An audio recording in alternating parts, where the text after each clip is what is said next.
Hello guys, welcome back to my YouTube channel The Fate Actor।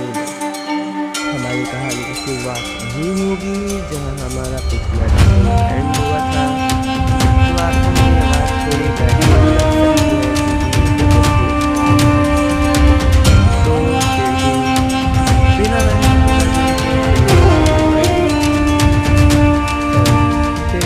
बिना देरी के अपनी वीडियो को शुरू करते हैं। तो हमें एक बड़े से भालू का चेहरा दिखाया जाता है जो दहाड़ रहा होता है। उस भालू का नाम था फॉरेस्ट बेयर जिसका लेवल 25 था। फिर हमें दिखाया जाता है कि जियोन उस भालू के साथ लड़ रहा होता है। वो भालू अपना हाथ घुमाकर जोर से जियोन पर हमला करता है, पर जियोन उसके हमले से बच जाता है। उसके पीछे की दीवार बिल्कुल टूट जाती है। फिर से वो भालू फिर से वो भालू जियोन पर हमला करने के लिए अपना हाथ पीछे खींचता है। ये देखकर जियोन थोड़ा डर जाता है या फिर डरने का नाटक करता है।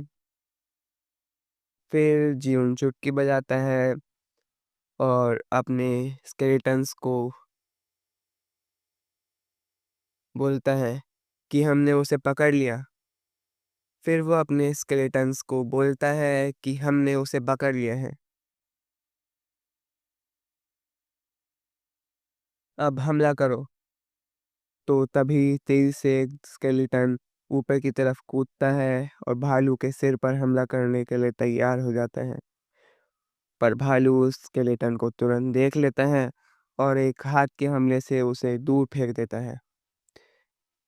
स्केलेटन की हड्डियां टूट जाती हैं। जियोन निराश होते हुए कहता है कि क्या तुम्हें लगता है कि ऐसा ऐसा अटैक जो कोई भी आसानी से प्रेडिक्ट कर सकता है उसे कुछ नुकसान पहुंचा पाएगा? जियोन कहता है कि तुम्हें उसके ब्लाइंड स्पॉट पर हमला करना चाहिए। फिर वो कहता है कि चलो अगला। तभी भालू के पीछे से एक स्केलेटन आकर हमला करता है। वो भालू के सामने कूदता है।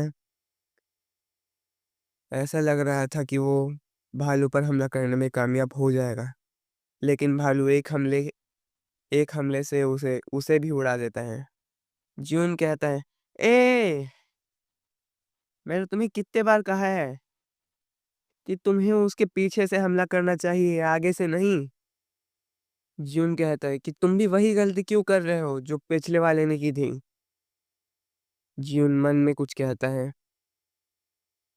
कि यार सच में ये लोग बहुत गुस्सा दिला देते हैं मुझे। फिर जियोन का तीसरा स्केलेटन आता है, बड़ा स्टाइल मारते हुए। जियोन उसको देखकर थोड़ा खुश हो जाता है कि शायद ये कुछ कर पाए, पर ये भी भालू पर सीधे हमला करने चल जाता है। जियोन अपने इस ख्यालों के पुलाव को पका पाता उससे पहले ही वो भालू स्केलेटन की खोपड़ी उड़ा देता है। ये देखकर जियोन बहुत ही निराश हो जाता है। जियोन अपना सर पकड़ते हुए कहता है कि तुम बेवकूफ, सारे के सारे बेवकूफ।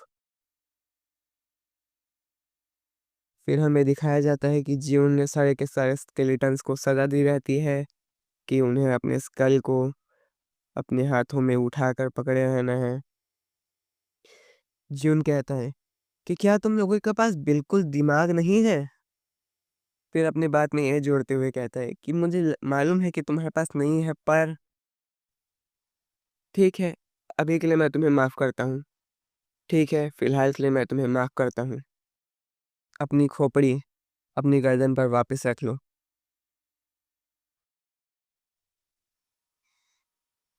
फिर जियोन उनको जमीन पर नक्शा बनाकर समझाने लगता है कि जब मॉन्स्टर पर हमला होता है तो वो तुरंत ही उस दिशा में मुड़ जाते हैं जिस दिशा से वो अटैक आ रहा है।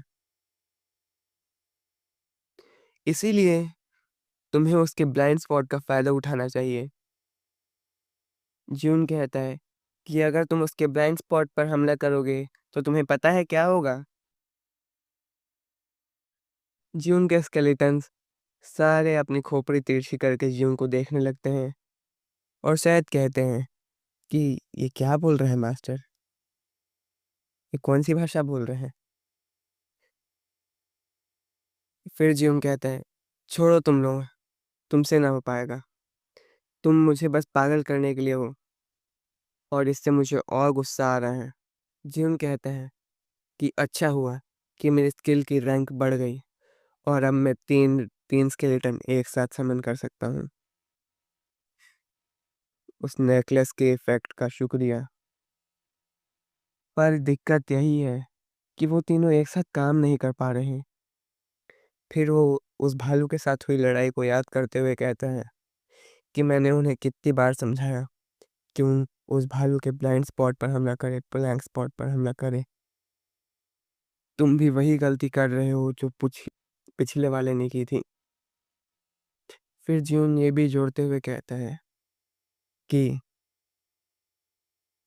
ये तीनों एक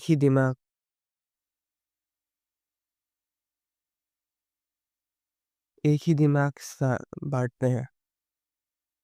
मतलब जो हमला एक स्केलेटन से सीख लिया जो हमला एक स्केलेटन ने सीख लिया, वो बाकी दोनों अपने आप सीख जाएँगे। जियोन फिर कहता है कि एक साथ रहो और हमला करो। पर उन कंकालों को कुछ भी समझ नहीं आता। पर उन खाली दिमाग स्केलेटन को कुछ भी समझ नहीं आता। क्योंकि उन्हें पता ही नहीं है कि एक साथ लड़ते कैसे हैं। जून कहता है कि इन्हें बनाए रखने पर 3 गुना माना खर्च होता है, पर इनका कोई फ़ायदा ही नहीं है। ये तो पहले से भी बेकार है। जून कहता है, हाँ, छोड़ो, जो भी हो। मैं लेवल 20 तक तो पहुँच ही गया हूँ। उसके स्केलेटन थोड़े डर जाते हैं। ज्यून कहता है कि मुझे लगता नहीं कि मैं अब कुछ समय तक और वीडियोस बना पाऊँगा। तभी ज्यून अपने सारे स्केलेटन्स को कहता है कि चलो उठ जाओ अब। हम तब तक ट्रेनिंग करेंगे जब तक हम बोंगस टू कासल पहुँच नहीं जाएँगे।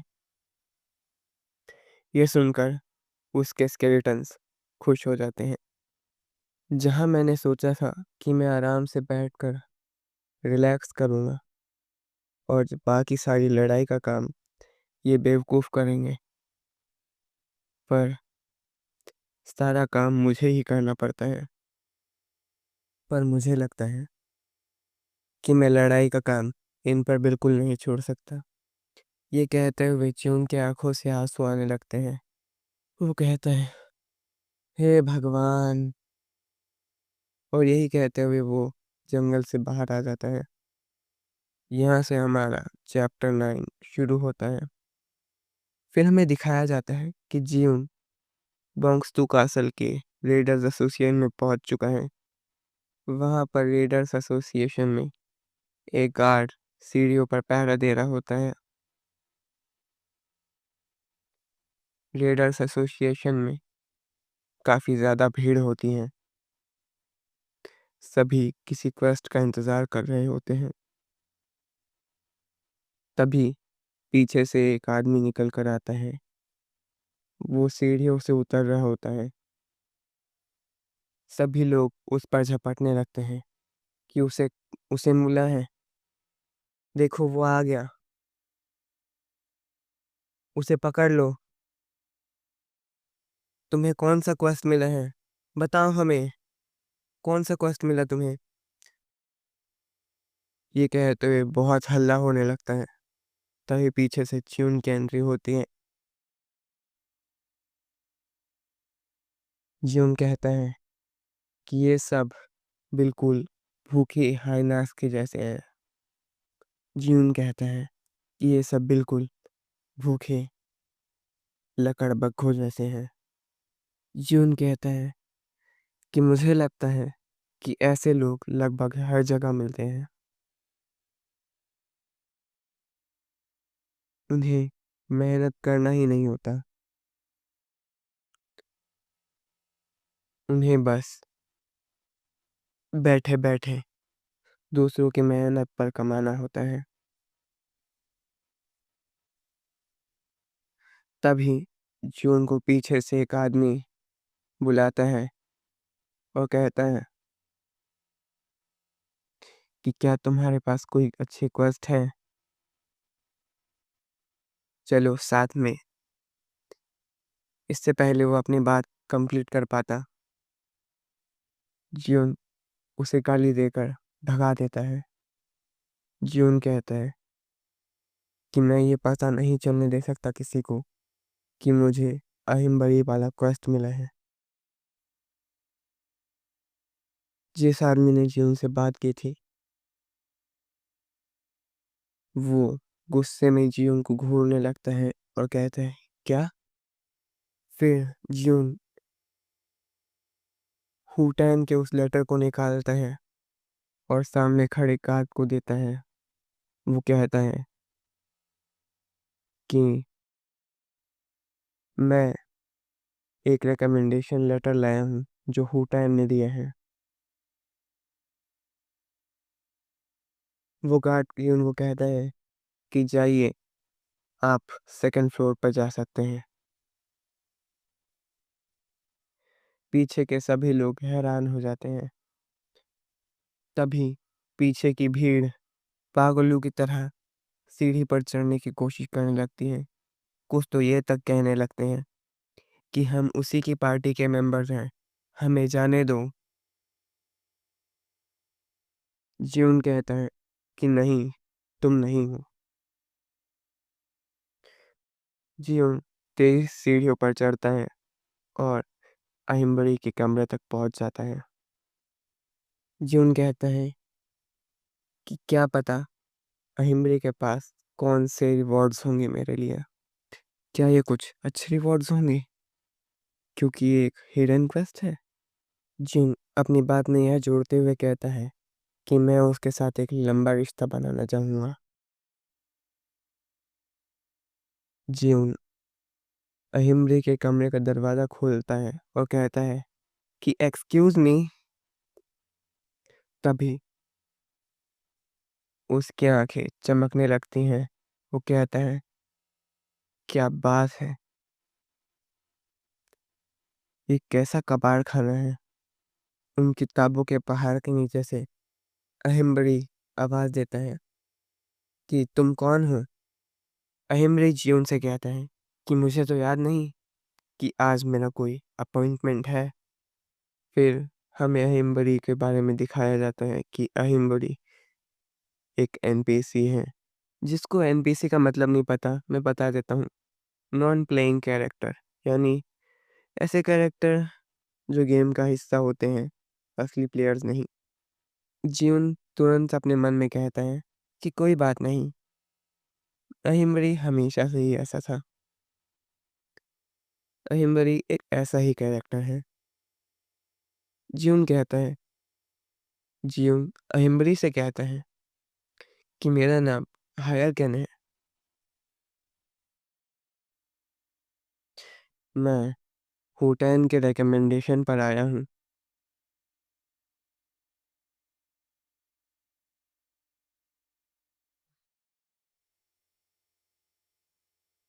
फिर अहिम्बरी कहता है कि तुम अभी भी बहुत जवान हो।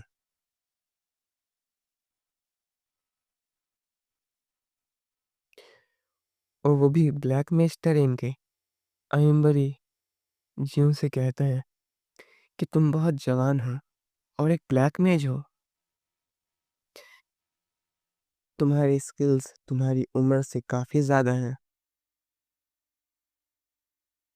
अहिम्बरी के मुंह से ये तारीफ सुनकर ज्यून थोड़ा खुश दिखाई देता है। ज्यून कहता है कि मेरी बस किस्मत अच्छी थी। फिर ज्यून कहता है, फिलहाल इससे कोई फर्क नहीं पड़ता। जब तक मुझे रिवॉर्ड्स मिल रहे हैं। अहिमबरी कहता है, अच्छा, मैं देख सकता हूँ। अहिमबरी कहता है, ये रहे वो रिवॉर्ड्स जो प्रॉमिस हुए थे। वो चुप्पी बजाता है और तुरंत एक स्किल बुक ज्यून के सामने अपीयर हो जाती है।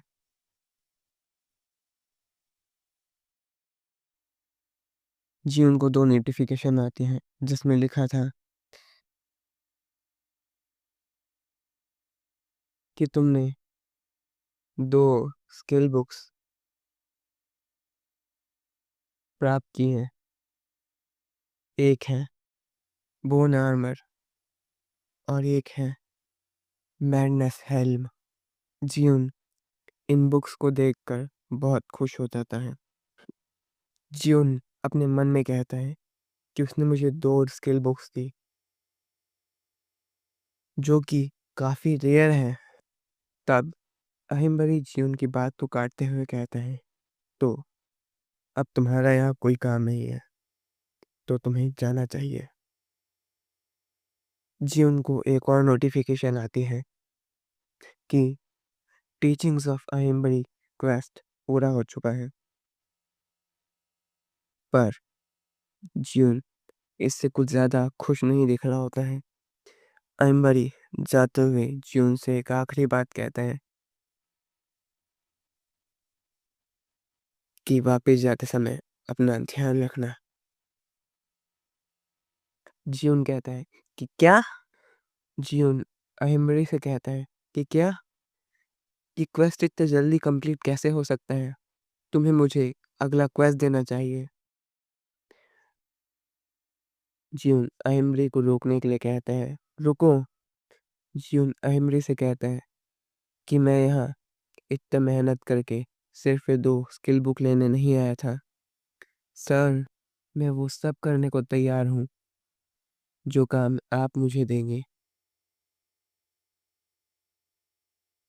ये बोलते हुए ज्यून कूदकर अहिमबरी को पकड़ने की कोशिश करने लगता है। तहीं तभी अहिमबरी घूमकर ज्यून का हाथ पकड़ लेता है और जैसे ही हमें पूरा सीन दिखाया जाता है तो अहिमबरी थोड़ा डार्क एक्सप्रेशन में कहता है कि तुम मेरे लिए कुछ भी करोगे, है ना?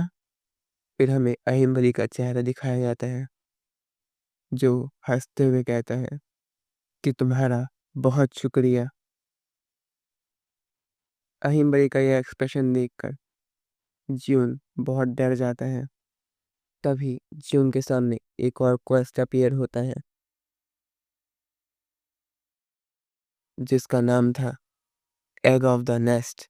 इस क्वेस्ट में ज्यून को एक अंडा लाना था जिसका रिवॉर्ड कुछ भी नहीं होगा।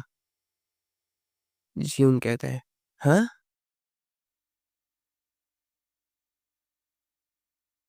उसने मुझे पकड़ लिया।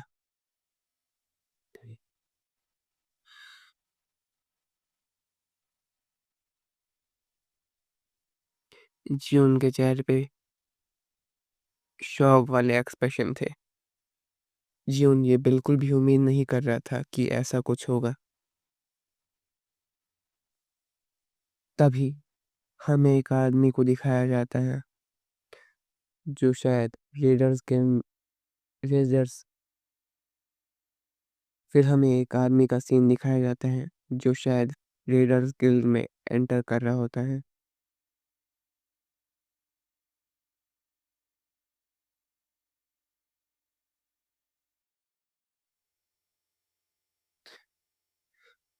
तभी सामने से कोई आदमी कहता है कि जो गियर उसने पहना है क्या वो बहुत एक्सपेंसिव नहीं है?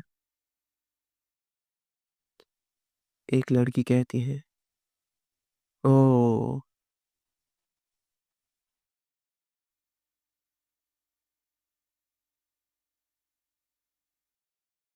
फिर हमारा सीन शिफ्ट होता है एक बड़े से मैंशन या ऐसी ही किसी जगह पर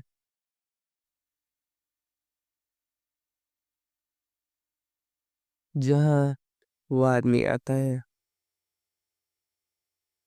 और कहता है कि यही वो जगह है